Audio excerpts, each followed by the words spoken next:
Welcome to our channel guys. आप सभी का स्वागत है आपका अपने यूट्यूब चैनल पे। ऑल ऑफ अस चैनल को सब्सक्राइब कर लीजिए और टेलीग्राम ग्रुप अभी तक ज्वाइन नहीं किया तो ज्वाइन कर लीजिए।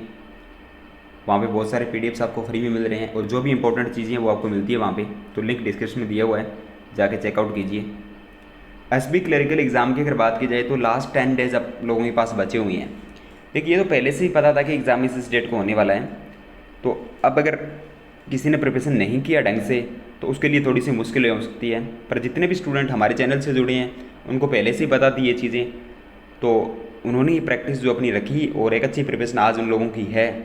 तो आप लोग इस प्रिपरेशन को अगर बरकरार रखोगे इन आगे आने वाले 10 दिनों में तो डेफिनेटली आप लोग सिलेक्शन के लिए जाओगे। और आज की स्ट्रेटेजी में बात करने वाले हैं कि 70+ स्कोर तो मैं कम से कम चाहिए यार आप लोगों को। चाहे आपने कोई भी स्टेट डाला हो जहाँ पे वैकेंसी भर भर के वैकेंसीज हो, अगर वो भी स्टेट डाला है तो भी 70 स्कोर तो यार मिनिमम आप लोगों को चाहिए ही चाहिए, क्योंकि आजकल कट ऑफ का पता नहीं चलता कुछ भी, कभी वैकेंसी विड्रॉ हो सकती है, कुछ भी हो सकता है, तो इसलिए अपने एक सेफ साइड होके ही चलना होता है।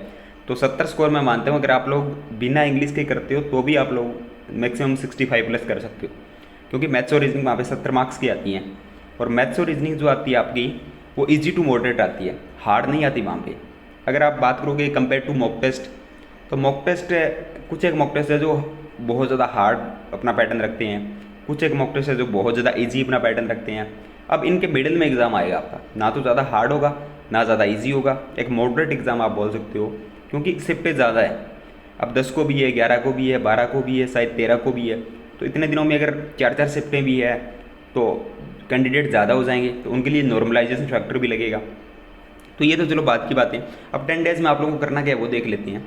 देखिए, अगर आप किसी भी इंडिविजुअली टॉपिक को अब चाहते हो कि मैं उस टॉपिक को सीख लूँ, जैसे मान लो आपको कोई भी टॉपिक, अगर टाइम एंड वर्क का टॉपिक नहीं आ रहा है मैथ्स का, और आप चाहते हो कि मैं इन 10 दिनों में उस टॉपिक को सीखूँ, तो ये आपकी सबसे बड़ी गलती होगी। क्योंकि अगर आप लोग नए टॉपिक्स की तरफ जाने लगोगे जो आपको आते ही नहीं है, पहले से आपकी उन पर कमांड ही नहीं है या आपने कभी उनको प्रैक्टिस ही नहीं की है, तो आप बाकी की चीज़ों को स्किप कर जाओगे।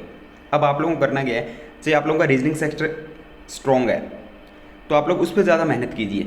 अब रीजनिंग में आप लोग 35 में से 35 लेके आ सकते हो तो उसको टाइम ज़्यादा दीजिए। और साथ में अगर आप लोग क्वांटम में चाहते हो कि मैं 30+ लेके आनी ही है, क्योंकि क्वांटम में 30+ मार्क्स लेके आने ही पड़ेंगे आप लोगों को। अगर रीजनिंग में 35 लेके आओ तो क्वांटम में 30+ मार्क्स लेके आओ।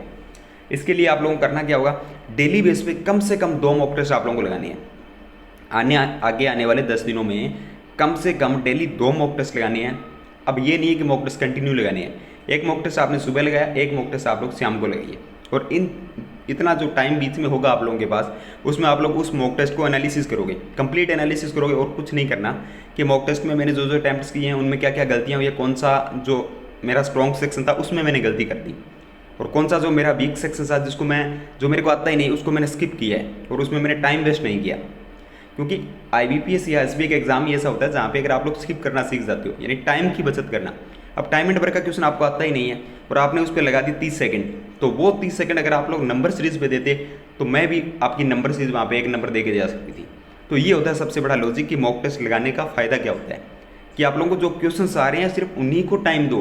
अब टाइम एंड वर्क का चैप्टर ही आप लोगों को नहीं आता और आपने उस पर 30 सेकंड दे दिए एग्जाम के अंदर, तो आप तो 1 मार्क्स से पीछे रह जाओगे। और वो तो आप लोगों को पता है जब 0.25 से स्टूडेंट रह जाते तो 1 मार्क्स बहुत ज़्यादा इंपॉर्टेंट है। तो अब यही है कि जितने टॉपिक आप लोगों ने आज तक पढ़े हैं उनका रिवाइज करो और डेली 2 मॉक टेस्ट लगाओ, उनका फुली एनालिसिस करो। जो भी आप लोगों को अगर कोई भी डाउट है आप लोगों को तो कमेंट सेक्शन में पूछ सकते हो। और इसके अलावा आप लोग जो बीच का टाइम बच रहा है उसमें जीके को कवर करना स्टार्ट करो, क्योंकि जीके लास्ट 6 मंथ का आपको कवर करना है। मे भी फरवरी से अगर आप लोग जीके कवर करोगे तो SBI के अंदर आपका काम चल जाएगा। इसके साथ बैंकिंग अवेयरनेस, स्टैटिक अवेयरनेस और मेंस के जो मॉक टेस्ट है अभी आप लोगों को नहीं लगानी है 10 तारीख, जब तक आपका एग्जाम है 10, 11, 12, 13 को, उसके बाद आप लोग मेंस का मॉक टेस्ट लगाइए।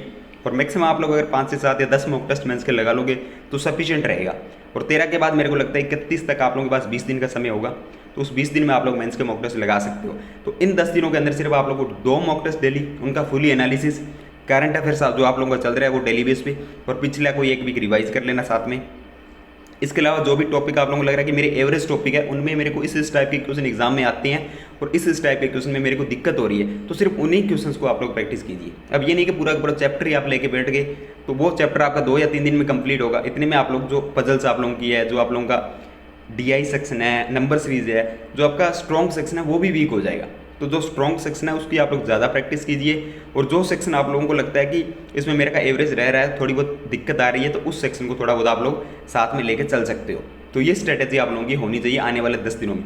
कुछ भी नया सीखने जाओगे तो आप लोगों के मार्क्स कम ही होंगे, ज़्यादा नहीं होंगे, तो ये बात ध्यान रखना। अगर कोई भी डाउट है तो कमेंट सेक्शन में पूछ लेना। चैनल को सब्सक्राइब नहीं किया तो सब्सक्राइब कर लीजिए।